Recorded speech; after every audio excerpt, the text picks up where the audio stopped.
कि हमारी जो टोटल तेल के ज़खायर हैं, जो प्रूवन रिजर्व जिसे हम 2P रिजर्व्स बोलते हैं, वो 238 मिलियन बैरल्स हैं। और इस वक्त जो हमारे जो बलूचिस्तान का जो रीजन है, वहाँ पे केपी के और ऑफशोर ब्लॉक्स जो हैं, जो कि ज़ेर समंदर हैं, वहाँ पे बहुत सारे अनएक्सप्लोर्ड रिजर्व्स हैं जिसको अभी एक्सप्लोर करना बाकी है। इंटरनेशनल एजेंसीज़ हैं, जैसे EIA है, ये अमेरिकन बेस्ड एजेंसी है। इन्होंने भी यहाँ पे जो है कुछ सर्वे वगैरह किया है, और उनके सर्वे के मुताबिक जो है तकरीबन पाकिस्तान में 9 बिलियन बैरल्स तक के रिजर्व मिल सकते हैं।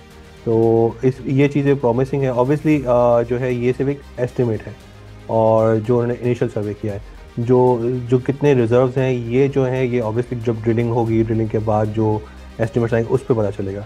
लेकिन इनिशियल एस्टिमेट है, तो ये चीज़ें काफ़ी लुक्रेटिव है। और अगर मैं बात करता हूँ बलूचिस्तान और केपी के रीजन, तो यहाँ पे जो है प्रॉस्पेक्ट्स बहुत हाई हैं।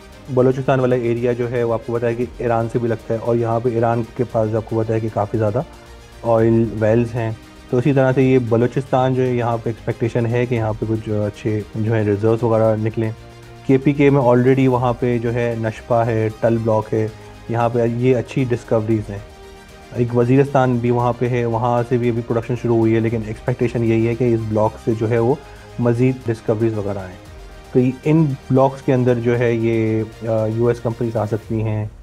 OGDC हमारी इनके साथ कुछ जो है फार्म इन एग्रीमेंट वगैरह कर सकते हैं। इंडिया में जो है थोड़ा सा दूर आगे है, कच्छ ब्लॉक है, वहाँ पे ऑयल के ज़खायर वगैरह निकले, तो चांसेस हैं कि हमारे पास भी जो है वो अच्छा रिजर्व वगैरह निकले ऑफशोर ब्लॉक्स में। अगर ऑफशोर से शुरू करते हैं, तो ऑफशोर में जो है काफ़ी ज़्यादा कैपिटल एक्सपेंडिचर करना पड़ता है। एक जो ड्रिलिंग हुई थी जिसका नाम केकड़ा 1 वेल था, जो ड्रिल हुआ था, दैट वाज बैक इन 2019। अब ड्रिलिंग में एक्सपेक्टेशन यही थी कि यहाँ पे प्रोस्पेक्ट वगैरह आए थे, जो इनिशियल एस्टिमेट लगाया था कि यहाँ पे कुछ ज़्यादा अच्छे ज़खायर वगैरह निकलेंगे। जब ड्रिलिंग हुई, ड्रिलिंग के बाद जब वहाँ से जो क्रूड निकला, वो क्रूड जो है वो इतना ज़्यादा फीजिबल नहीं था ना कि इसको हम है ना रिफाइन करके यूज़ में ले सकें, तो इसलिए वो उसको उस वेल को बंद कर दिया। अब अगर हम अपने मुल्क को दूसरे मुल्कों से कंपेयर करते हैं, लेट्स से सऊदी अरेबिया और गल्फ रीजन, तो हमारी प्रोडक्शन बहुत कम है, और हमें जो कि हमारी डिमांड बहुत ज़्यादा है, हम उसको मीट नहीं कर पाती हमारी लोकल प्रोडक्शन, तो हमें इम्पोर्ट करना पड़ता है। तो अब अगर यहाँ से अगर कुछ अच्छी डिस्कवरी आ जाती KPK रीजन से या बलूचिस्तान रीजन से, तो पाकिस्तान जो है वो उनकी जो इम्पोर्ट जो है वो कम हो जाएगी, और हम लोग जो है यहीं का जो क्रूड निकलेगा उसी को यूटिलाइज करेंगे, और हमारा फॉरेन एक्सचेंज भी बचेगा। तो ये हमारे मुल्क के लिए एक विन विन सिचुएशन है। और अगर एक चीज़ और मैं क्लैरिफाई कर दूँ कि जो आपने सवाल मुझसे पूछा था कि क्यों हम इसको जो है वो पहले क्यों नहीं कर पाए, अब क्यों करें, फ़र्क क्या है ना दोनों चीज़ों में, कि अमेरिका आपके साथ आ रहा है। फ़र्क ये है कि अमेरिका के पास ऑब्वियसली जो है एक state of the art technology है, मशीनरीज हैं, इक्विपमेंट्स हैं, हमें उनकी ज़रूरत है।